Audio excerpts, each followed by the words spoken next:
Hey, what's up YouTube? Down on the Smartphone Guy coming back at you with another video, and tonight we're going to take a look at the Xiaomi Mi Pad 3. So this is what I believe is Xiaomi's direct attempt to compete with the likes of companies like, of course, Apple, and I feel like this is a direct shot at the Apple iPad mini, and the reason I say that is because it looks and feels a whole lot like the iPad mini, just at $150 cheaper. So we'll go ahead and take a look at whether this thing is really worth that $250 price tag. So in comparison, the iPad mini, the fourth version, is going to run you $400. So you can see you can pick this up at gearbest.com for $255. I'll leave a link down in the description.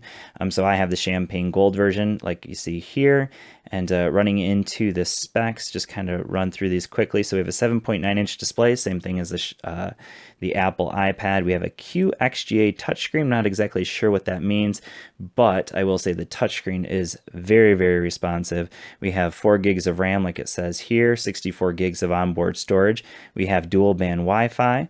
And then jumping down here, we're running MIUI 8 on top of Android 7.0, so it is running Android Nougat, which is really nice. We have a hexa-core processor at 2 cores at 2.1 gigahertz and 4 cores running at 1.7 gigahertz. In terms of, we already talked about the display, but that's 326 ppi, 4 gigs of RAM for advanced multitasking, like it says there. We have dual cameras, and by dual cameras, it means that there's a 13 megapixel camera on the back, which is at f.2.2 aperture, and we have a 5 megapixel camera on the front at 2.0 aperture. And we already mentioned the dual band Wi-Fi. Of course, it's got Bluetooth, Wi-Fi, things like that. And the only other thing that you need to mention here is that it does have a light sensor, and then it also has a gyroscope. So with that being said, we're going to go ahead and take a look around the device. So there's our 5 megapixel camera up front. Nice glass there on the front. Very beautiful screen. We'll take a look at that display in just a little bit, but we have an aluminum casing just like the iPad mini. In fact, everything about this, I think, it screams a lot of direct, I don't want to say copy, but they definitely kind of make it seem a whole lot like the iPad mini. So we have a couple of dual speakers down there. We have Type-C on the back, so that's nice, Type-C charging. And on this side, on the left-hand side, we got nothing. On the top, we just have our headphone jack. And on the right-hand side, we got our power button and volume rocker.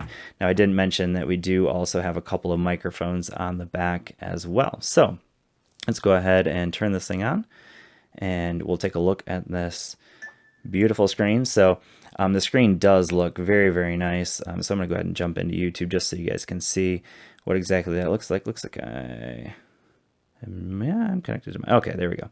All right, so in terms of the screen, it is absolutely beautiful, and the viewing angles are excellent.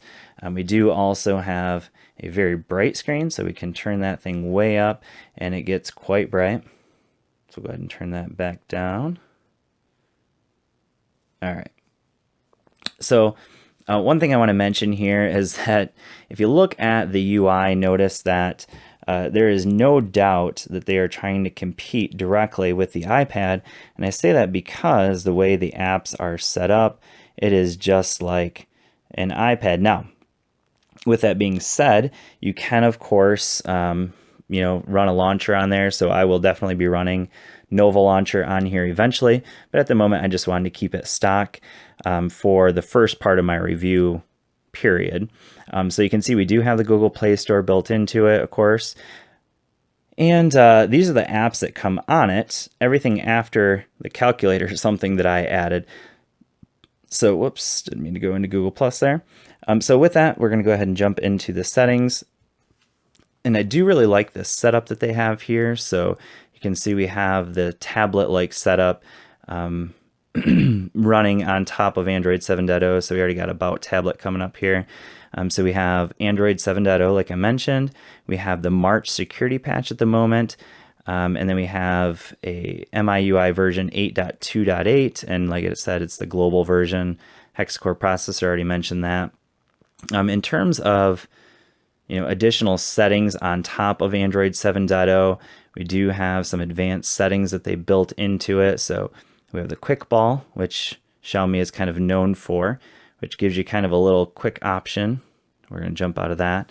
But it gives you some quick options when you're in games and things like that. We'll take a look at that in just a little bit. We have screenshot. We have a notification light as well. We can kind of adjust that whenever we want. And we have some headphones effects. That's true with any of the newer Xiaomi devices as well. The buttons is one that are probably going to be important. So we can change our navigation buttons. So you can see down here we have some navigation buttons. Notice that they're always backlit. You can change that. So if you want to change it down here, you can go to keep button lights on.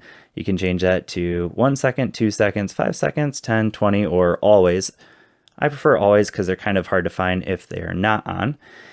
And we have some long press navigation options as well. So we're going to jump out of that. And so far, I'm just going to say this, gaming has been absolutely flawless.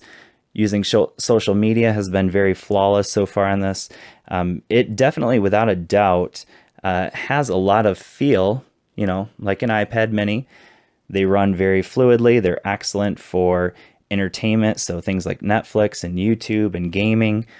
That's what devices like this are meant for, and this runs all those things very, very well. Now, with that being said, I have had a couple of apps that it seems like maybe the software wasn't quite ready, because like games like NBA Jam, the first 2 or 3 times I ran it, it forced closed, but then after that, it ran just fine. So it's kind of a hit or miss little thing there with them. So let's go ahead and get out of that. But since that, like 2 or 3 times that it didn't work, it's worked flawlessly since then. So it's kind of hard to tell there. So the last thing I want to talk about before we shut this thing down is the cameras. So the 13 megapixel camera, I'm going to say this, has probably one of the best cameras I've ever seen on a tablet. Now, tablet cameras tend to not be all that great, so that's not saying a whole lot. I'm going to go ahead and take a picture of my little coffee mug there. Take a look at that. So you can see pretty good pictures. That's a very dimly lit picture there. Some pictures of my daughter. But overall, yeah, the picture quality has been pretty darn good. All right, so we're going to go ahead and take a listen to the dual speakers on the back of the Mi Pad 3. So I'm going to go ahead and hit play, and then I'll turn my microphone around so you guys can actually get kind of the effect of what those dual speakers sound like, and then we'll go ahead and turn the tablet around so you can get the direct sound. So let's go ahead and crank this up.